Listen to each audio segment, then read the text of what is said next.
Hello जी, नमस्कार। कैसे हैं आप सभी। एक बार फिर से मैं दीपा चौधरी आपका अपने प्लेटफॉर्म कॉम्पिटेटिव हिंदी क्लासेज में बहुत बहुत स्वागत करती हूं। जैसा कि आप जानते हैं, प्रतिज्ञा सीरीज हमारी चली हुई है और इसके अंतर्गत आज हमारा क्लास नंबर 14 है। और ये क्लास आपके यूपीटीसीटी, ईएमआरएस और आपका KVS, NVS, DSSS, TGT, PGT इन सभी में काम करने वाली है, जहाँ से आपसे साहित्य पूछा जाएगा और व्याकरण, आपका काव्यशास्त्र तथा भाषा विज्ञान से रिलेटेड जितने भी क्वेश्चन होंगे वो बेस्ट से बेस्ट क्वेश्चन आपको यहाँ देखने को मिलेगा। तो चलिए अपनी क्लास को करते हैं शुरू। और पिछले 2 दिन आपकी क्लास नहीं हो पाई थी, तो अब इसको कंटिन्यू करेंगे। चलिएगा करते हैं क्लास को स्टार्ट। और आज की क्लास का पहला क्वेश्चन आपके सामने है। क्वेश्चन आप पूछा जाता है कि कौन सी बोली पश्चिमी हिंदी की नहीं है। बांगरू, ब्रज और कन्नौजी ये पश्चिमी हिंदी की बोली है, लेकिन बघेली नहीं है। बघेली कौन सी हिंदी की है? ये पूर्वी हिंदी के अंतर्गत आती है। देखिएगा इसकी व्याख्या को देखिए। बघेली पश्चिमी हिंदी की बोली नहीं है, यह अवधी, बघेली और छत्तीसगढ़ी जो है पूर्वी हिंदी के अंतर्गत आती है। जबकि बांगरू, ब्रज, कन्नौजी, खड़ी बोली, हरियाणवी ये पश्चिमी हिंदी की बोलियाँ के अंतर्गत आती है। आगे चलते हैं। क्वेश्चन नंबर 2, मैथिली का प्रयोग क्षेत्र नहीं है। मैथिली का आपको प्रयोग क्षेत्र बताना है कौन सा नहीं है, कहाँ पर मैथिली भाषा जो है वो प्रयोग में नहीं आती है। तो राइट आंसर जो हो जाता है वो मेरठ है। मेरठ में मैथिली नहीं बोली जाती है। मेरठ में कौन सी बोली बोली जाती है? कोरवी बोली जाती है, जिसको कि खड़ी बोली के नाम से भी जाना जाता है। ठीक है, और राइट आंसर आपका यहाँ पर मेरठ हो जाता है। राइट आंसर जो है इसको मेरठ आप लगा लीजिए। आगे चलते हैं और देखिएगा कुछ उपभाषाएं और बोलियां दी गई हैं, तो इनको ध्यान में रखेंगे। बिहारी हिंदी के अंतर्गत भोजपुरी, मगही और मैथिली आती है। पश्चिमी हिंदी के अंतर्गत कोरवी, जिसको हम खड़ी बोली के नाम से भी जानते हैं। हरियाणवी, दक्षिणी, ब्रजभाषा, बुंदेली, कन्नौजी ये जानी जाती है। नेक्स्ट क्वेश्चन नंबर 3, देवनागरी लिपि में लिखी जाने वाली भाषा नहीं है। कौन सी भाषा है जो देवनागरी लिपि में नहीं लिखी जाती? तो वो कौन सी भाषा है? राइट आंसर क्या होगा इसका? यहाँ पर असमिया हो जाएगा। राइट आंसर असमिया हो जाएगा, क्योंकि नेपाली, संस्कृत, हिंदी और नेपाली आपके ये तीनों की तीनों जो है देवनागरी लिपि में लिखी जाती है। असमिया देवनागरी लिपि में लिखी जाने वाली भाषा नहीं है, बल्कि असमिया जो है वो असम प्रदेश की भाषा है और इसकी मुख्य बोली विष्णुपुरिया है तथा इसकी अपनी लिपि बांग्ला है। जबकि संस्कृत, नेपाली, हिंदी देवनागरी लिपि में लिखी जाने वाली भाषा है। क्वेश्चन नंबर 4, कौन से वर्ग से ओष्ठ्य वर्ण है? कौन से वर्ग से है ओष्ठ्य वर्ण? तो आपको बताना है इनमें से जो होठ से बोले जाते हैं ओष्ठ्य वर्ण उनको बोलते हैं। जो होठों से बोले जाते हैं, होठों की हेल्प से बोले जाते हैं, तो उसको ओष्ठ्य वर्ण बोलते हैं। तो प, फ, ब ये आपके जो है राइट हो जाते हैं। कंठ्य के अंतर्गत ए आपका आ और क वर्ग तथा ह आते हैं। विसर्ग भी आपका कंठ से ही बोला जाता है। अगर बात तालव्य की करते हैं तो इसमें आपका ई और च वर्ग पूरा, य और आपका तालव्य श आता है। दंत वर्ग की अगर बात करते हैं तो दंत वर्ण की, तो इसमें आता है आपका त वर्ग, ल और श, ये आपका दंत स बोलते हैं इसको। कंठ्य तालव्य की अगर बात करते हैं तो ए ऐ इसके अंतर्गत आ जाता है। ओष्ठ्य कंठ ओष्ठ्य की अगर बात करते हैं तो ओ औ इसके अंतर्गत आ जाता है। अगर दंत ओष्ठ्य की बात करते हैं तो यहाँ पर आता है व। ठीक है, आप इसको बोलकर देख सकते हैं। सारे ही क्वेश्चन जो है आपको एग्जाम में आए हुए मिलेंगे। और चलते हैं आगे। कौन से वर्ग में सभी वर्ण अल्पप्राण है? अल्पप्राण व्यंजन है। तो अल्पप्राण जो व्यंजन होते हैं उसके अंतर्गत आपका क, च, ध और फ ये आ जाएंगे। सारे के सारे यहाँ पर अल्पप्राण व्यंजन है। अल्पप्राण कौन कौन से होते हैं तो इनको समझ लीजिएगा। वैसे ये मैं समझा चुकी हूँ, जो मैंने ग्रामर की क्लास ली थी तब मैंने आपको ये चीज़ें समझाई थी। प्रत्येक वर्ण का पहला, तीसरा और पाँचवा वहाँ मैंने काफ़ी अच्छे से और शॉर्ट वीडियो में भी काफ़ी अच्छे से समझाया हुआ है। देखिए, प्रत्येक वर्ण का जो पहला, तीसरा और पाँचवा वर्ण है वो अल्प प्राण व्यंजन कहलाता है। अंतस्थ व्यंजन में य, र, ल, व ये भी आपके अल्प प्राण व्यंजन ही है, इन्हीं के अंतर्गत आते हैं। अगर बात करते हैं महाप्राण की, तो प्रत्येक वर्ग का दूसरा और प्रत्येक वर्ग का चौथा वर्ण समस्त ऊष्म वर्ण, ठीक है, ये महाप्राण के अंतर्गत आते हैं, तो इन्हें ध्यान में रखेंगे। क्वेश्चन नंबर 6, वर्तनी की दृष्टि से कौन सा शब्द अशुद्ध है? अशुद्ध शब्द बताना है। यहाँ पर आपको वर्तनी को पहचान कर तो आप बताइएगा कौन सा होता है। राइट आंसर यहाँ पर दाई हो जाएगा। राइट आंसर जो है वो दाई हो जाएगा। वर्तनी की दृष्टि से दाई शब्द अशुद्ध है, बाकी सारे आपके शुद्ध शब्द है, क्योंकि दाई कैसे बनता है आपका आप देख सकते हैं यहाँ पर। क्वेश्चन नंबर 7, उदाहरण शब्द में संधि है। तो उदाहरण में संधि बताना है आपको। कौन सी संधि है? यहाँ पर व्यंजन संधि है। ठीक है, उद्धन हारण बनता है। उदाहरण, उद्धन हरण हो जाएगा आपका उदाहरण। और अगर उदाहरण की बात करते हैं तो उद्धन हारण हो जाएगा। तो एक ही बात है, अगर आ है तो आ लग जाएगा, नहीं है तो नहीं लगेगा। यहाँ पर देख लीजिए, उत्धन हरण आपका उदाहरण हो जाता है। व्यंजन संधि पहले शब्द के अंत में व्यंजन हो और दूसरे शब्द के आदि में भी व्यंजन हो, चाहे स्वर हो, व्यंजन हो या फिर स्वर हो, इसी के मेल से क्या होता है? व्यंजन संधि होती है। जब व्यंजन का स्वर या फिर व्यंजन के साथ में मेल होता है तो उसको हम व्यंजन संधि बोलते हैं। उत्धन हरण का आप उदाहरण कर सकते हैं। वाग्धन ईश का वागीश कर सकते हैं। यहाँ दूसरे शब्द के अंत में आदि में क्या है? ई है और यहाँ पर आदि में जो है व्यंजन है। यहाँ पर भी आपका व्यंजन है और यहाँ इसके अंत में भी व्यंजन है। तो व्यंजन का अगर व्यंजन के साथ में मेल होता है तब भी आपका व्यंजन संधि होती है, और अगर व्यंजन का स्वर के साथ में मेल होता है तो भी आपका व्यंजन संधि होती है। यण संधि यदि ई उ और री के बाद में या, री के बाद का या हो जाता है और उ का व, री का क्या हो जाता है, र हो जाता है, कोई भिन्न स्वर आए तो ई का या हो जाता है। तो इनको ध्यान में रखेंगे, ठीक है। और ये देखिएगा यदि धन अपि का क्या हो जाता है, यद्यपि हो जाता है, अनुधन ए का हो जाता है, अन्वय। तो इसको ध्यान में रखते हुए चलेंगे। क्वेश्चन नंबर 8 को देखिएगा। चंद्रमा का पर्यायवाची शब्द नहीं है। चंद्रमा का कौन सा नहीं होता, मात्रण नहीं होता है। चंद्रमा का कौन सा नहीं होता है बेटा, मात्रण नहीं होता, शशि होता है, और आपका सुधांशु भी होता है, कलानिधि भी होता है। आगे चले देख लीजिए, मात्रण जो है ये चंद्रमा का पर्यायवाची शब्द नहीं है, बल्कि ये किसका है, सूर्य का पर्यायवाची शब्द है। और अन्य पर्यायवाची शब्द इस प्रकार है।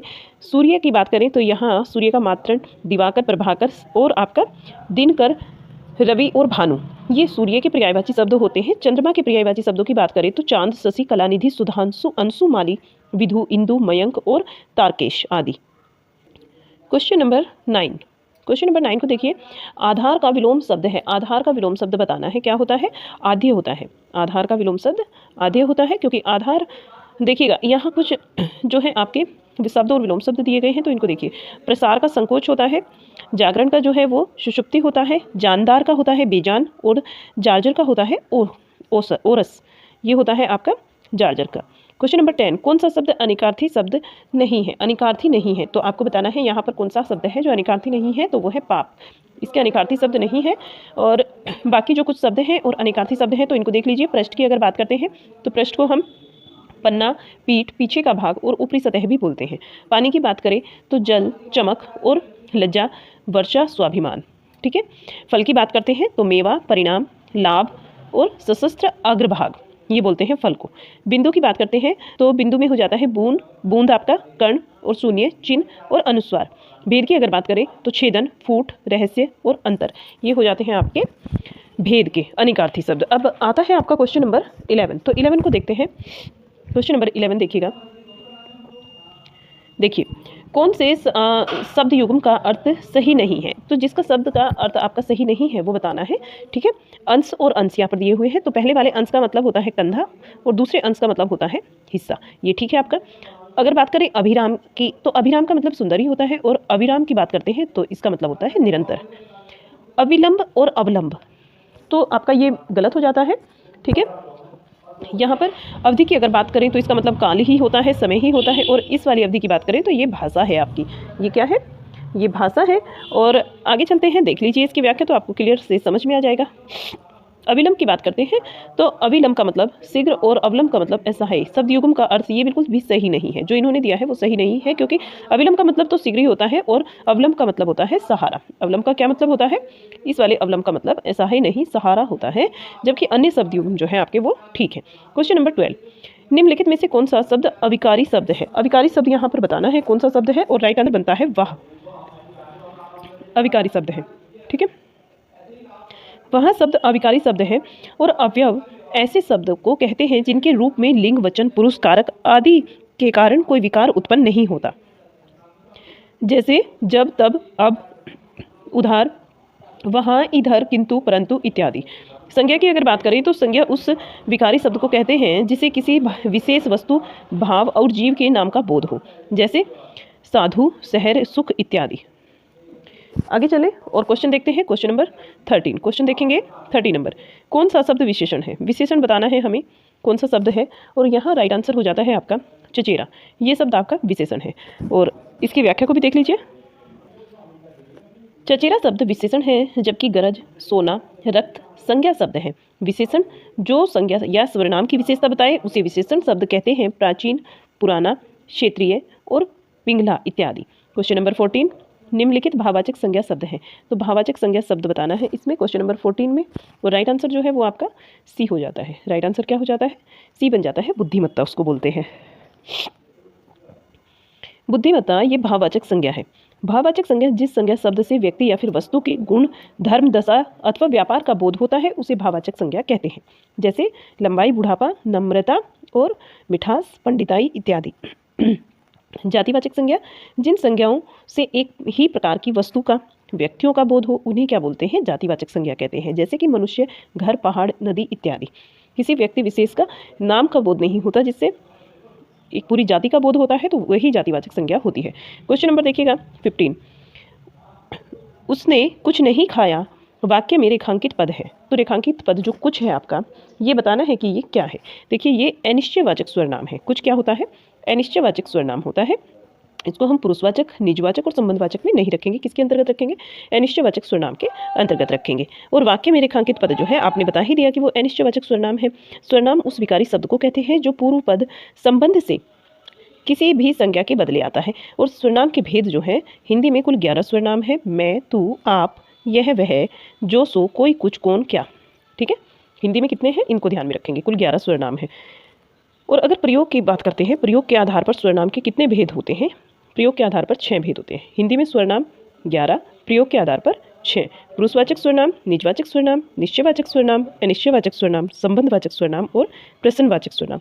देखिए ये मत सोचना बेटा कभी कि आप स्वरनाम पढ़ रहे हो, आप तैयारी जो है वो टीजीटी और पीजीटी की कर रहे हो, लेकिन पढ़ रहे हो आप स्वरनाम, पढ़ रहे हो आप वर्णमाला आ जाती है ना बीच बीच में, तो ये आपके सिलेबस के अंतर्गत है। इसको कभी ऐसा नहीं सोचना कि हम स्वरनाम क्यों पढ़े, या फिर हमें तो ये आते हैं, आते भले ही हो, आते सबको हैं, ठीक है, लेकिन जब आपको रिवाइज़ करने का मौका मिले तो चूकना नहीं है, उसको रिवाइज़ करते जाना है बार बार बार बार। ठीक है, और रिवाइज़ करने में समय ही कितना लगता है? थोड़ा सा ही तो समय लगता है। 60 नंबर क्वेश्चन को देखिएगा। भाई के आते ही वह चला गया और वाक्य प्रकार बताइए। भाई के आते ही वह चला गया, वाक्य का जो प्रकार है ये सरल वाक्य है, क्योंकि एक ही वाक्य कहा गया है, तो ये ना ही तो मिश्रित है और ना ही संयुक्त है। ये कैसा वाक्य है? सरल वाक्य है। आज आपको थोड़ी आवाज़ में डिस्टर्बेंस लग रही होगी, तबीयत ठीक ना होने की वजह से ऐसा महसूस कर सकते हैं आप। चलिएगा, क्वेश्चन हम 50 ही करेंगे, कंप्लीट करेंगे। ठीक है, देखिएगा, भाई के आते ही वह चला गया, यह क्या है? एक सरल वाक्य है। और रचना की दृष्टि से वाक्य के 3 प्रकार होते हैं। अब तो आप मेरे बोलने से पहले बोल दिया करें कि कितने प्रकार होते हैं। वाक्य के रचना के आधार पर 3 होते हैं, सरल वाक्य, मिश्र वाक्य और संयुक्त वाक्य। और अगर मैं बात करूँ अर्थ के आधार पर वाक्य के कितने भेद होते हैं, तो आप क्या बताएंगे? कितने भेद होते हैं? 8 भेद होते हैं। देखिएगा, जो सरल वाक्य होता है, जिस वाक्य में एक ही क्रिया होती है, एक ही कर्ता होता है, उसे साधारण वाक्य या फिर सरल वाक्य कहते हैं। मिश्र वाक्य में एक साधारण वाक्य के अतिरिक्त उसके अधीन कोई दूसरा अंग वाक्य हो, उसे मिश्र वाक्य कहते हैं। और संयुक्त वाक्य की अगर बात करें, जिस वाक्य में साधारण अथवा मिश्र वाक्यों का मेल संयोजक अवयवों के द्वारा होता है, उसे हम संयुक्त वाक्य कहते हैं। Question number 17। वह ऊपर नीचे जाता रहा। वह ऊपर नीचे जाता रहा वाक्य में अवयव पद है। अवयव पद हमें बताना है 17 नंबर क्वेश्चन में। ऊपर नीचे जाता रहा, तो इसमें जो अवयव पद होता है ऊपर नीचे ही होगा। ठीक है, अवयव वे शब्द होते हैं, ऐसे शब्दों को अवयव कहते हैं जिसके रूप में लिंग, वचन और पुरुषकारक इत्यादि के कारण कोई विकार उत्पन्न नहीं होता। जैसे जब, तब, अभी, उधर, वहाँ, यह, इधर, क्यों, कब और वाह, इस तरह के जो शब्द होते हैं ये अवयव कहलाते हैं, जिनके कारण वाक्य में जो है कोई भी क्या नहीं होता, कोई विकार उत्पन्न नहीं होता। तो ऐसे ही शब्दों को हम क्या बोलते हैं? अवयव बोलते हैं। Question number 18। ठहरो, अभी मत जाओ। वाक्य किस प्रकार का है? वाक्य का प्रकार बताना है आपको। ठहरो, अभी मत जाओ, ये एक आज्ञार्थक वाक्य है। कैसा वाक्य है? आज्ञार्थक है। ना ही तो ये विधेयर्थक वाक्य है, ना प्रश्नवाचक है और ना ही संकेतवाचक है। कैसा वाक्य है आपका? आज्ञार्थक वाक्य है। और देखिएगा, अर्थ के आधार पर वाक्य के अभी मैंने बताया था आपको कितने भेद होते हैं? 8 भेद होते हैं। कौन कौन से? आज्ञावाचक वाक्य, विधिवाचक वाक्य, निषेधवाचक वाक्य, प्रश्नवाचक वाक्य, विस्मयवाचक वाक्य, संदेहवाचक वाक्य, इच्छावाचक वाक्य और संकेतवाचक वाक्य। जो बच्चा हमारी क्लास में रेगुलर रहता है वो जान चुका होगा कि जब मैं DSSB की सीरीज करा रही थी, जो मैंने लगभग आपके उसमें 14, 15, 18 और 2021 का हमने कोई सेट नहीं छोड़ा है, और लगभग आपकी 3900 क्वेश्चंस की सीरीज को कंप्लीट किया है। प्लेलिस्ट भी बनी हुई है, जो भी बच्चा क्लासेस लेना चाहता है तो ले सकता है, चैनल पर जाकर प्लेलिस्ट बनी हुई है DSSB TGT PGT previous year question paper के नाम से। ठीक है, सारे पेपर मिलेंगे आपको वहाँ पर 1 घंटे के अंतर्गत। तो वो ये देख सकता है कि यहाँ से कितनी बार क्वेश्चन पूछा गया है। कोई पेपर ऐसा हुआ होगा, कोई सेट ऐसा होगा जहाँ क्वेश्चन नहीं आया होगा ही नहीं, यहाँ से क्वेश्चन बना है, चाहे आपका TGT हो, PGT हो, और ये आपका UP TGT PGT में भी बनते क्वेश्चन है यहाँ से। ठीक है, चलिएगा, क्वेश्चन नंबर 19 को देखो। विशेषण का भेद नहीं होता। विशेषण का भेद कौन सा इनमें से नहीं होता, तो ये आपको बताना है। और राइट आंसर क्या हो जाता है? प्रभाववाचक विशेषण। ये आपने कभी नहीं पढ़ा होगा प्रभाववाचक विशेषण, क्योंकि स्वरनामिक विशेषण भी पढ़ा है, गुणवाचक विशेषण भी हमने पढ़ा है, संख्यावाचक विशेषण भी पढ़ा है, लेकिन ये प्रभाववाचक विशेषण कहाँ से आया भाई? क्वेश्चन पढ़ते ही आपको समझ आएगा ना। तो यही नहीं होता है। अगर नहीं में पूछा जाता है तो हम प्रभाववाचक को लगाएंगे। देखिएगा, विशेषण एक ऐसा विकारी शब्द होता है, विशेषण एक ऐसा विकारी शब्द होता है जो संज्ञा या सर्वनाम की विशेषता को बताता है। और विशेषण के कितने भेद होते हैं, ध्यान रखेंगे 4 भेद होते हैं। कौन कौन से? सर्वनामिक विशेषण, दूसरा गुणवाचक विशेषण, तीसरा है संख्यावाचक विशेषण और चौथा कौन सा है? परिणामवाचक विशेषण। 20 नंबर क्वेश्चन, संज्ञा पद परिचय देते समय क्या बताना आवश्यक नहीं है? संज्ञा पद का जब हम परिचय देते हैं तो उस समय क्या बताना आवश्यक नहीं है, ये हमें बताना है। और राइट आंसर क्या बनता है हमारा? विशेष्य। विशेष्य बताना आवश्यक नहीं होता। लिंग, कारक और वचन तो बताना आवश्यक होता है संज्ञा पद का परिचय देते समय, लेकिन विशेष्य नहीं बताना होता। ठीक है, विशेष्य की आवश्यकता नहीं होती। तो देखिएगा, संज्ञा पद परिचय में क्या है? संज्ञा पदों का अन्वय करते समय संज्ञा, उसका भेद, लिंग, वचन, कारक और अन्य पदों का परिचय देते हुए अन्य पदों से संबंध, उसका संबंध दिखाना चाहिए। अन्य पदों से क्या करना चाहिए? संज्ञा पद का जो है संज्ञा का संबंध बताना चाहिए। आगे देखिएगा, क्वेश्चन नंबर 21, बुरी तरह पराजित होना के अर्थ में मुहावरा है। बुरी तरह पराजित होना, इसके अर्थ में हमें मुहावरा बताना है। छक्के छूटना, इसका मतलब होता है छक्के छूटना। यह मुहावरे का अर्थ बुरी तरह पराजित होना है। ठीक है, जबकि जहर उगलना, इसका क्या मतलब होता है? जहर उगलने का मतलब अपमानजनक बातें करना। जान पर खेलना, जान पर खेलना देखिए, जीवन संकट में डालना। जान पर खेलना, इसका मतलब होता है जीवन संकट में डालना। और दौड़ धूप करना, मुहावरे का अर्थ क्या है? कठोर परिश्रम करना। दौड़ धूप करने का मतलब होता है कठोर परिश्रम करना। क्वेश्चन नंबर 22, केवल बाह्य दर्शन के लिए लोकोक्ति प्रयुक्त होती है। केवल बाह्य दर्शन के लिए लोकोक्ति प्रयुक्त होती है। 22 नंबर क्वेश्चन, तो इसके मतलब होता है ऊंची दुकान फीका पकवान। केवल बाह्य प्रदर्शन के लिए, इसका मतलब क्या होता है? ऊंची दुकान फीका पकवान। कुछ और लोकोक्ति और मुहावरे दिए गए हैं, तो इनका अर्थ भी देख लेते हैं। एक पंथ दो काज, एक कार्य के साथ में दूसरा कार्य भी पूरा होना, चिराग तले अंधेरा, अपने दोस्त स्वयं को दिखाई ना देना। अपने दोस्त स्वयं को दिखाई न देना। अधजल गगरी, अधजल गगरी का मतलब होता है अज्ञानी पुरुष ही अपने ज्ञान की सेखी, अधजल गगरी छलकत जाए। पूरा मुहावरा क्या है इसका? लोकोक्ति ये, अधजल गगरी छलकत जाए, तो अज्ञानी पुरुष ही अपने ज्ञान की सेखी बघारते हैं। जो अज्ञानी पुरुष होते हैं वही अपने ज्ञान का ज़्यादा से ज़्यादा परिचय देने का सोचते हैं, अपने ज्ञान की सेखी बांधते रहते हैं। क्वेश्चन नंबर 23, किसी तरह की जिम्मेदारी न होने पर लोकोक्ति कही जाती है। किसी तरह की जिम्मेदारी ना होने पर लोकोक्ति क्या कही जाती है, इसको भी देख लीजिए। आगे नाथ न पीछे पगहा, आगे नाथ न पीछे पगहा, किसी भी तरह की जिम्मेदारी ना होने पर ये लोकोक्ति कही जाती है। आगे नाथ न पीछे पगहा। कुछ और मुहावरे और लोकोक्तियाँ हैं, तो इनको भी देखिएगा। धोबी का कुत्ता घर का न घाट का, जिसके रहने का कोई पक्का ठिकाना ना हो। कहीं राजा भोज, कहीं गंगू तेली, दो व्यक्तियों की स्थिति में काफ़ी ज़्यादा अंतर होना। आँख का अंधा और नाम नैन सुख, गुणों के वृद्ध नाम होना, गुणों के वृद्ध नाम होना। क्वेश्चन नंबर 24, वर्णों की आवर्ती जहाँ हो वहाँ अलंकार होता है। जहाँ वर्ण की आवर्ती हो बार बार तो वहाँ अनुप्रास अलंकार होता है। नेक्स्ट, जहाँ वर्णों की आवर्ती बार बार होती है वहाँ अनुप्रास अलंकार होता है। जैसे चारू चंद की चंचल किरणें खेल रही थी जल थल में, तो चा वर्ण की बार बार आवर्ती होने से यहाँ पर जो है अनुप्रास अलंकार है। यमक अलंकार कहाँ होता है? जहाँ एक शब्द एक से अधिक बार आए परंतु उसके अर्थ जो है वो अलग अलग हो, वहाँ यमक अलंकार होता है। वहाँ क्या होता है? यमक अलंकार होता है। जैसे कनक कनकते सोगुनी मादकता अधिकाय, तो कनक कनक यहाँ 2 बार आया है और दोनों का ही जो अर्थ है वो अलग अलग है, सोना और धतूरा। ठीक है, क्वेश्चन नंबर, वो इसी में देखिएगा, पहले श्लेष अलंकार को देखते हैं, नेक्स्ट जब चलेंगे श्लेष अलंकार को देख लेते हैं। देखिएगा, जहाँ एक ही शब्द एक बार आए परंतु उसके अर्थ जो है वो एक से अधिक हो वहाँ पर श्लेष अलंकार होता है। यानी कि एक शब्द एक ही बार आता है और उसके अर्थ जो है वो अनेक होते हो, यानी कि बहुत सारे अर्थ जो हैं वो उससे चिपके हुए होते हैं, तो वहाँ क्या होता है? श्लेष अलंकार होता है। और अगर रूपक अलंकार की बात करें तो उपमेय में उपमान का अभेद आरोप हो वहाँ पर रूपक अलंकार होता है। जहाँ उपमेय में उपमान का अभेद आरोप होता है वहाँ क्या होता है? रूपक अलंकार होता है। नेक्स्ट क्वेश्चन 25 नंबर क्वेश्चन, लक्षणा को कहा जाता है। लक्षणा को क्या कहते हैं? लक्षणा तो शब्द शक्ति है, ना ही ये रस है, ना छंद है, ना अलंकार है, ये क्या है? शब्द शक्ति है। नेक्स्ट देखते हैं क्वेश्चन 26 को देखिएगा। और शब्द शक्ति बहुत बार मैं बता चुकी हूँ कि 3 प्रकार की होती है, अभिधा, लक्षणा और व्यंजना। तो 26 नंबर क्वेश्चन को देखिएगा।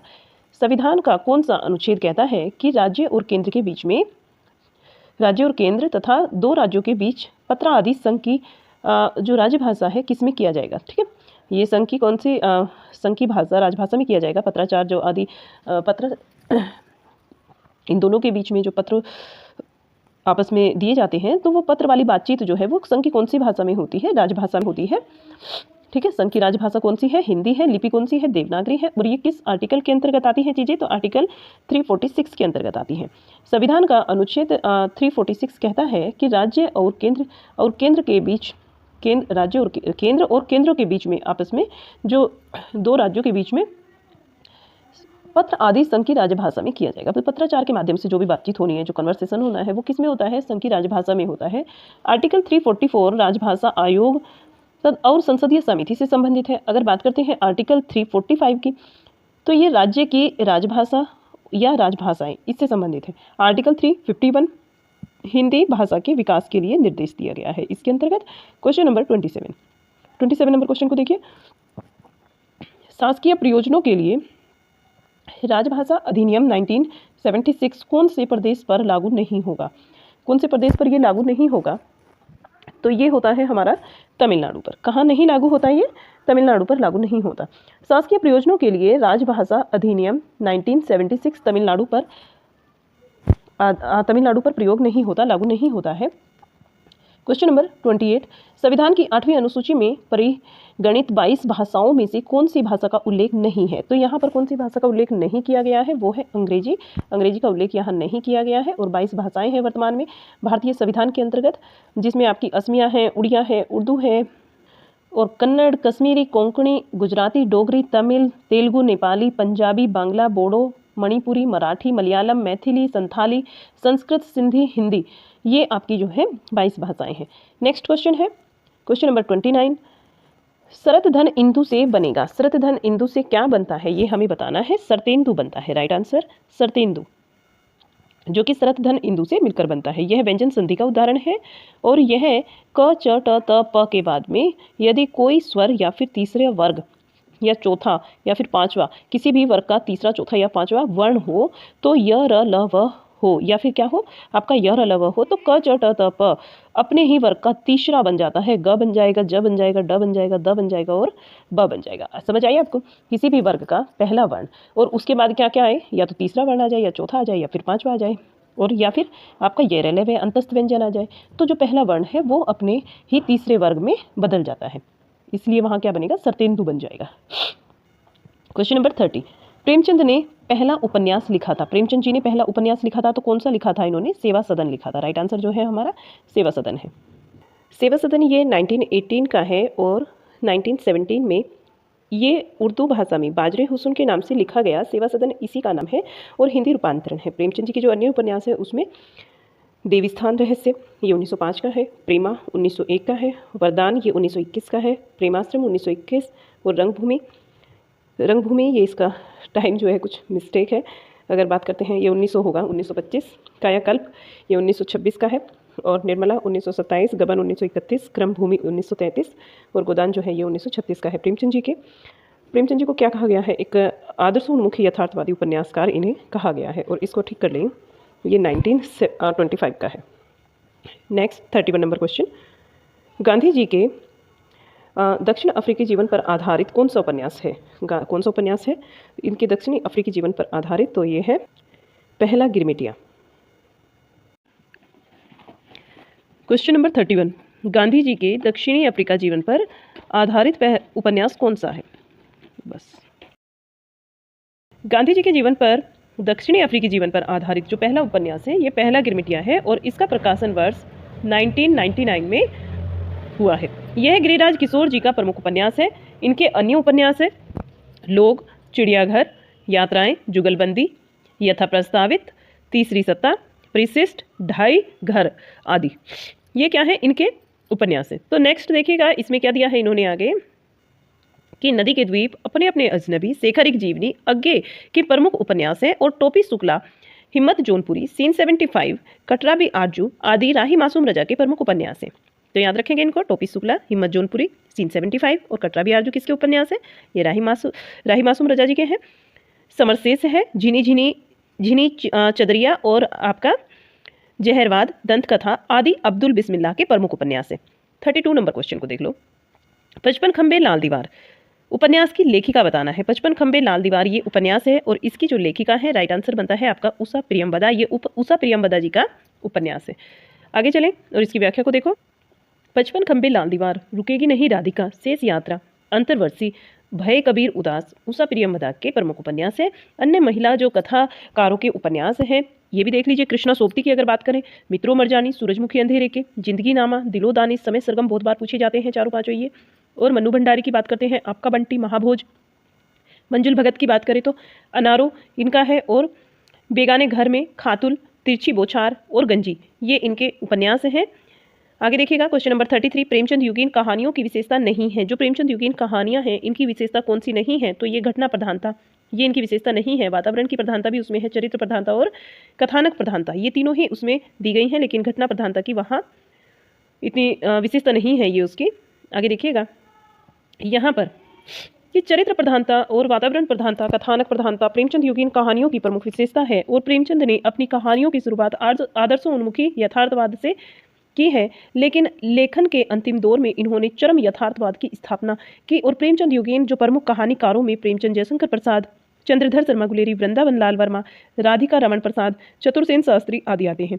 प्रेमचंद की प्रमुख कहानियाँ, ये कहानी जो है इनकी, यहाँ पर देखिए नमक का दारोगा इनकी प्रमुख कहानी है, सज्जनता का दंड भी है, और ईश्वरीय न्याय है, बूढ़ी काकी, सवा सेर गेहूँ, शतरंज के खिलाड़ी, दो सखियाँ और अलग्योजा और पूस की रात, सदगति, ठाकुर का कुआं, ईदगाह आदि इनकी प्रमुख कहानियां हैं। आगे क्वेश्चन नंबर 34, सचेत कहानी की पुरोधा है। सचेत कहानी के पुरोधा बताने हैं कौन है, और राइट आंसर आपका यहाँ पर कौन सा बनता है, महीप सिंह बनता है। ठीक है, जो सचेतन कहानी है इसके पुरोधा कौन है, महीप सिंह जी हैं। यहाँ देखिएगा प्रमुख कहानी व आंदोलनकार आपको दिए गए हैं, तो इनको भी देख लीजिए। नई कहानी की अगर बात करें तो राजेंद्र यादव, मोहन राकेश और कमलेश्वर हो जाते हैं इसके प्रवर्तक। और कहानी के प्रवर्तक की अगर बात करें तो गंगा प्रसाद विमल हैं। सहज कहानी की अगर बात करते हैं तो अमृत राय इसके प्रवर्तक हैं। समांतर कहानी की बात करें तो कमलेश्वर इसके प्रवर्तक है। सक्रिय कहानी की बात करते हैं तो राकेश वत्स हैं। और जनवादी कहानी की बात करते हैं तो जनवादी लेखक संघ दिल्ली से, ठीक है, ये है इसके प्रवर्तक। आगे देखें क्वेश्चन नंबर 35, और लहरों के राजहंस नाटक के नाटककार कौन है। लहरों के राजहंस के नाटककार बताना है, और इसके नाटककार कौन है, मोहन राकेश जो है आपका राइट आंसर हो जाता है यहाँ पर, मोहन राकेश जी। लहरों के राजहंस, आषाढ़ का एक दिन, आधे अधूरे आदि किसके प्रमुख नाटक है, मोहन राकेश के।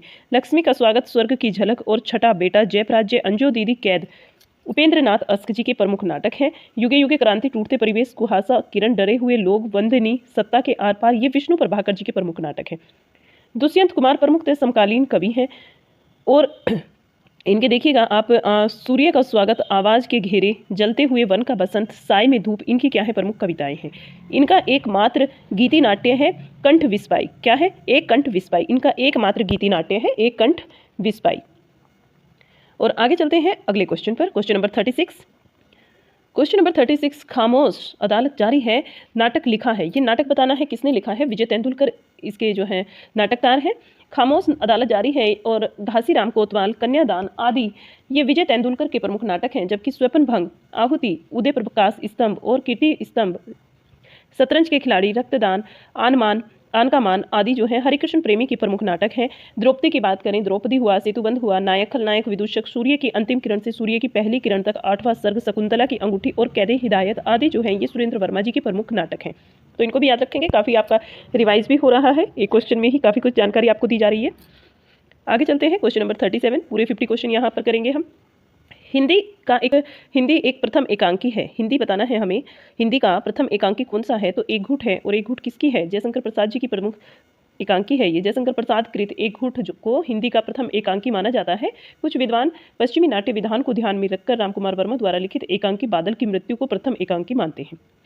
रामकुमार वर्मा की प्रमुख एकांकी पृथ्वीराज की आंखें, और ये रामकुमार वर्मा की है।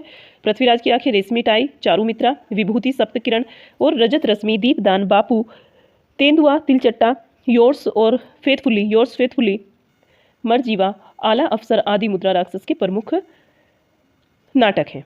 क्वेश्चन नंबर 38, निम्न में से कौन सा लेखक एकांकीकार नहीं है। कौन सा लेखक एकांकीकार नहीं है ये हमें बताना है 38 नंबर क्वेश्चन में।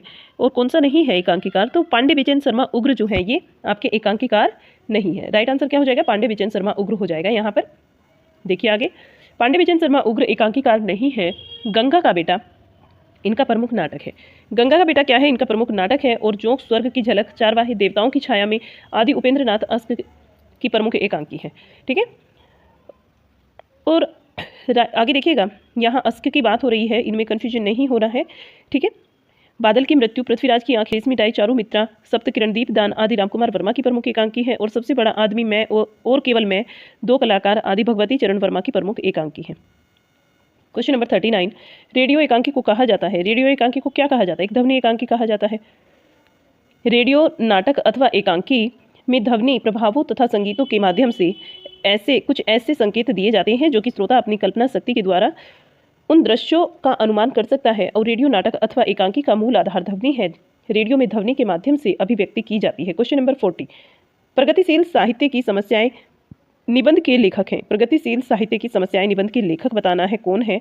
और क्वेश्चन नंबर 40 में जो आपका राइट आंसर बनता है वो बनता है रामविलास शर्मा, क्योंकि प्रगतिशील साहित्य की समस्याएं ये निबंध जो है ये रामविलास शर्मा जी का है, ठीक है। रामविलास शर्मा जो है यहाँ का राइट आंसर हो जाएगा। और देखिए इसकी व्याख्या को, प्रगतिशील साहित्य की समस्याएं, प्रगति और परंपरा, साहित्य और संस्कृति, आस्था और सौंदर्य, परंपरा का मूल्यांकन, विराम चिन्ह आदि रामविलास शर्मा की प्रमुख निबंध है और अन्य निबंधकारों के प्रमुख निबंध है, ठीक है। अन्य निबंधकारों के प्रमुख निबंध कौन कौन से हैं? जैसे कि बात करें रामचंद्र शुक्ल जी की, भाव या मनोविकार, उत्साह, श्रद्धा और भक्ति, करुणा और आपका लोभ और प्रीति, तुलसी का भक्ति मार्ग, मानस की धर्मभूमि आदि। बाबू गुलाब राय की बात करते हैं, ठलुआ कलप, फिर निराश क्यों, मेरी असफलताएं, मेरे ना पिताचार्य, ठीक है, मेरे ना पिताचार्य हो जाता है इनका। और प्रबंध प्रभाकर, अध्ययन और अवसाद आदि इनके हैं। हजारी प्रसाद द्विवेदी की अगर बात करें, अशोक के फूल, कल्पलता, सरिस्का फूल, कुटुज, विचार और वितर्क, आलोक पर्व, नाखून क्यों बढ़ते हैं आदि किसके हैं? हजारी प्रसाद द्विवेदी जी के। क्वेश्चन नंबर 41, विकलांग श्रद्धा का दौर के लेखक कौन है? विकलांग श्रद्धा का दौर ये आप सब जानते हैं, हरिशंकर परसाई जी का है। विकलांग श्रद्धा का दौर, इनके प्रमुख निबंध है पगडंडियों का जमाना और उनके दिन फिरे, सदाचार का ताबीज, शिकायत मुझे भी और ठिठुरता हुआ गणतंत्र, अपनी अपनी बीमारी, वैष्णव की फिसलन और भूत के पांव, तुलसी चंदन घीसई, आवारा भीड़ के खतरे और प्रेमचंद के फटे जूते। शरद जोशी हैं, शरद चंद्र जोशी, इनका निबंध यथासंभव, जीप पर सवार इलिया आपका, और आपका है हम भ्रष्टन के भ्रष्ट हमारे, राह किनारे बैठा। और नेक्स्ट है यत्र तत्र सर्वत्र। हरिकृष्ण प्रेमी का नाटक रक्षाबंधन है। हरिकृष्ण प्रेमी के नाटक का क्या नाम है? रक्षाबंधन है। आगे देखिएगा, श्रीलाल शुक्ल का जो निबंध है अंगद का पाँव, यहाँ से वहाँ आओ बैठो, ले कुछ देर और अगली शताब्दी का शहर इत्यादि, ये किसके हैं? श्रीलाल शुक्ल जी के निबंध है। नेक्स्ट क्वेश्चन है क्वेश्चन नंबर 42, यौवन के द्वार पर निबंध के लेखक हैं। यौवन के द्वार पर निबंध जो है ये डॉक्टर नगेंद्र का है। देखिएगा, यौवन के द्वार पर निबंध डॉक्टर नगेंद्र का है। और डॉक्टर नगेंद्र के जो प्रमुख निबंध है वो इस प्रकार से हैं, विचार और अनुभूति, आधुनिक हिंदी कविता की प्रमुख प्रवृत्तियाँ, विचार विश्लेषण, विचार और विवेचन, आस्था के चारण इत्यादि हैं, ठीक है, आस्था के चारण इत्यादि हैं। और नामवर सिंह के निबंधों की अगर बात करते हैं तो बकलम खुद, वाद विवाद संवाद, निर्मला जैन के निबंधों की बात करते हैं तो निबंधों की दुनिया और निराला। आगे के निबंधों की बात करें तो त्रिशंकु, सब रंग में और कुछ राग, सब रंग और कुछ राग, आत्मनेपद, आल बाल, लिखी कागद कोरे और अद्यतन, जोग लिखी, स्रोत और सेतु, युग सिंधिया और धार और किनारे कहाँ है, धार और किनारे कहाँ है, द्वारका, केंद्र और परिधि, स्मृति, छंदा और संवृत भवंती इत्यादि, ये इनके हो जाते हैं। क्वेश्चन नंबर 43, यादें यूरोपी की, यादें किसकी? यूरोपी की किसी रचनाकार की यात्रा रचना है। यादें यूरोपी की आपसे पूछा जाता है किस रचनाकार की? क्वेश्चन नंबर 43, यादें यूरोपी की किस रचनाकार की यात्रा रचना है? Right answer Dharamvir Bharati. यादें यूरोपी की ये धर्मवीर भारती का यात्रा वृत्तांत है। और इनके जो अन्य निबंध हैं, यात्रा चक्र, ठेले पर हिमालय, इनके अन्य निबंध है धर्मवीर भारती जी के। काका कालेलकर का यात्रा वृत्तांत, इसकी बात करते हैं काका कालेलकर के यात्रा वृत्तांत की, तो हिमालय की यात्रा और सूर्य उदय का देश, इनके यात्रा वृत्तांत है कालेलकर जी के। राहुल सांकरतायन के यात्रा वृत्तांत की बात करें तो मेरी तिब्बत यात्रा, मेरी लद्दाख यात्रा, किन्नर देश में, गुमक्कड़ शास्त्र, राहुल यात्रावली। और आपका क्या है इसमें आगे? यात्रा के पन्ने, एशिया के दुर्गम भूखंड, चीन में कम्यून और चीन में क्या देखा इत्यादि किसके हैं? ये आपके राहुल सांकरतायन जी के हैं। रामदरस मिश्र का यात्रा वृत्तांत, इसकी बात कर लेते हैं, तना हुआ इंद्रधनुष, भोर का सपना, पड़ोस की खुशबू इत्यादि। क्वेश्चन नंबर 44, संस्मरण साहित्य में महादेवी वर्मा कृत संस्मरण नहीं है। यहाँ पर आपको बताना है जो 4 संस्मरण दिए गए हैं इनमें से महादेवी वर्मा कृत कौन सा संस्मरण नहीं है? तो राइट आंसर क्या हो जाता है यहाँ पर? यामा जो है ये संस्मरण नहीं है। अतीत के चलचित्र, स्मृति की रेखाएं और पथ के साथी ये हो जाते हैं, लेकिन यामा जो है ये आपका संस्मरण में नहीं है। देखिएगा, ये एक काव्य कृति है, ठीक है, इसको ध्यान में रखेंगे। यामा महादेवी वर्मा का संस्मरण नहीं है। यामा 1940 की रचना है और महादेवी की काव्य कृति है। यामा में उनके निहार, रश्मि, नीरजा, संध्या गीत के महत्वपूर्ण गीतों का संकलन किया गया है। यामा पर महादेवी वर्मा को ज्ञानपीठ पुरस्कार प्राप्त हुआ है। अतीत के चलचित्र स्मृति की रेखाएं पथ के साथ ही महादेवी वर्मा के क्या है, संस्मरण है। नेक्स्ट 45 नंबर क्वेश्चन, दीप जले शंख बजे के रचनाकार हैं। दीप जले शंख बजे के रचनाकार जो है वो कन्हैया लाल मिश्र प्रभाकर जी हैं। दीप जले शंख बजे के रचनाकार कन्हैया लाल मिश्र प्रभाकर हैं और माटी हो गई सोना भी कन्हैया लाल मिश्र प्रभाकर का रेखा चित्र है। कुछ शब्द कुछ रेखाएं विष्णु प्रभाकर का रेखा चित्र है। दिल्ली मेरा परदेश रघुवीर साहे का निबंध संग्रह है और प्रभा का विवाह साम्या एक वैवाहिक विडंबना कारवा भुवनेश्वर की एकांकी संग्रह है। क्वेश्चन नंबर 46, जिन्होंने जीना जाना के लेखक हैं। जिन्होंने जीना जाना, ये इसके लेखक बताना है कौन है, और जगदीश चंद्र माथुर जो है इसके लेखक हैं। जिन्होंने जीना जाना जगदीश चंद्र माथुर जी की रचना है।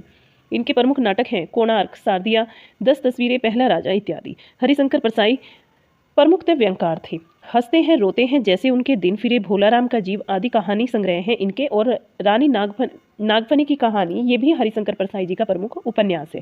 प्रभाकर माचवे का प्रमुख निबंध संग्रह बताएंगे खरगोश के सींग, संतुलन बेरंग, और श्री राम शर्मा जो हैं इनका शिकार साहित्य संबंधी रचनाकार हैं। श्री राम शर्मा जी शिकार साहित्य संबंधी रचनाकार हैं। इनकी प्रमुख रचनाएं हैं शिकार, प्राणों का सौदा, बोली प्रतिमा, जंगल के जीव आदि विशेष रूप से प्रसिद्ध हैं।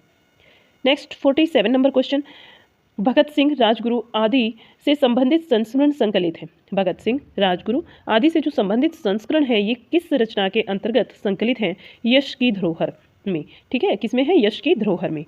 यश की धरोहर ये संस्मरण भगवान दास मोहर, सदाशिव मलका पुरुकर और शिव वर्मा ने लिखा है। पुरुकर शिव वर्मा ने इसको लिखा है। इसमें चंद्रशेखर आजाद, भगत सिंह, सुखदेव, राजगुरु, नारायण दास खरे का संस्मरण संकलित है। किस किस का है, चंद्रशेखर आजाद का है, भगत सिंह का है, सुखदेव का है, राजगुरु और नारायण दास खरे का इसमें क्या है, संकलित है, संस्मरण जो है इसमें संकलित है। और जिंदगी मुस्काई ये कन्हैया लाल मिश्र जी की, कन्हैया लाल मिश्र का है। मेरे हमदम मेरे दोस्त ये कमलेश्वर की है। गेहूं और गुलाब ये रामवृक्ष बेनीपुरी की रचना है। नेक्स्ट देखिए, बहुत बार आपसे क्वेश्चन में पूछा गया है, जो क्वेश्चन है आपका 48 बहुत बार एग्जाम में आया है, DSSB में तो बहुत ही ज़्यादा बार आया है, मैक्सिमम टाइम, कि कलम का सिपाही ये जीवनी है, और ये जीवनी किसकी है, ये प्रेमचंद जी की जीवनी है। लिखी किसने है, आपको याद रखना है इसको। इसके जो लेखक हैं वो अमृत राय हैं। जैनेन्द्र ने अकाल पुरुष गांधी नामक जीवनी लिखी है। अगर आपसे अकाल पुरुष पूछ लिया जाए, ये जैनेन्द्र जी की है, अकाल पुरुष गांधी। प्रसाद तथा महादेवी वर्मा छायावाद के क्या हैं, प्रमुख कवि हैं। 49 नंबर क्वेश्चन, कौन सा युग्म गलत है, आपको बताना है इनमें से। ये चारों में आपके रचनाकार और आपके जो हैं रचनाएं दी हुई हैं, बताना है कि कौन सा युग्म यहाँ पर गलत है, ठीक है। राइट आंसर यहाँ आपका बताना है आपको आवारा मसीहा शरतचंद का, ये ठीक है आपका, ये क्या है, ठीक है। और बाबूजी ये नागार्जुन, ये भी आपका ठीक है। अग्नि सेतु नजरुल इस्लाम ये भी आपका ठीक है, अग्नि सेतु नजरुल इस्लाम का है। और जिन्होंने जीना जाना ये मैथिली शरण गुप्त जी का, ये गलत हो जाएगा। जिन्होंने जीना जाना ये जगदीश चंद्र माथुर का है। और जगदीश चंद्र माथुर जो हैं साहित्यकार की इन्होंने जीवनी लिखी है इसमें, और ये मैथिली शरण गुप्त यहाँ पर गलत हो जाता है, तो ये आपका आंसर बनेगा, ठीक है। जिन्होंने जीना जाना मैथिली शरण गुप्त का, ये गलत है, ठीक है, ये इसका है, ये है आपका जगदीश चंद्र माथुर जी का। देखिए आवारा मसीहा की बात करें तो विष्णु प्रभाकर का है, शरतचंद संबंधी इसमें जीवनी है शरतचंद जी की। बाबू जी की बात करें शोभाकांत इसके जीवनीकार हैं। और नागार्जुन से संबंधित, इसके नागार्जुन जो है इससे संबंधित व्यक्ति हैं। अग्नि सेतु की अगर बात करते हैं तो विष्णुचंद्र इसमें क्या है, विष्णुचंद्र शर्मा इसके जीवनीकार हैं। और नजरुल इस्लाम संबंधित व्यक्ति हैं। जिन्होंने जीना जाना जगदीश चंद्र माथुर जीवनीकार हैं और प्रसिद्ध साहित्यकारों की जीवनी है। नेक्स्ट को देख लेते हैं क्वेश्चन नंबर 50 और आज की क्लास का लास्ट क्वेश्चन। आत्मकथा लेखन में सर्वाधिक प्रसिद्धि मिली है, आत्मकथा के लेखन में सर्वाधिक जो प्रसिद्धि मिली है ये मिली है महात्मा गांधी को। आत्मकथा लेखन में सर्वाधिक प्रसिद्धि महात्मा गांधी जी को मिली है। यहाँ देखिए इनकी आत्मकथा सत्य के प्रयोग, इनकी आत्मकथा क्या थी, सत्य के प्रयोग। और डॉक्टर राजेंद्र प्रसाद ने आत्मकथा नाम से आत्मकथा लिखी है। तो आत्मकथा के नाम से भी आत्मकथा पूछा जा सकता है किसकी है, तो ये डॉक्टर राजेंद्र प्रसाद की है। जवाहरलाल नेहरू ने आत्मकथा लिखी है an autobiography to world freedom, ये किसकी है, an autobiography to world freedom, ये है जवाहरलाल नेहरू जी की। तो कैसी आपको क्लास लगी जरूर बताइएगा। नेक्स्ट क्लास में मिलते हैं। अभी तक चैनल को सब्सक्राइब नहीं किया तो सब्सक्राइब कर लीजिए, लाइक शेयर करना मत भूलिएगा। Bye bye.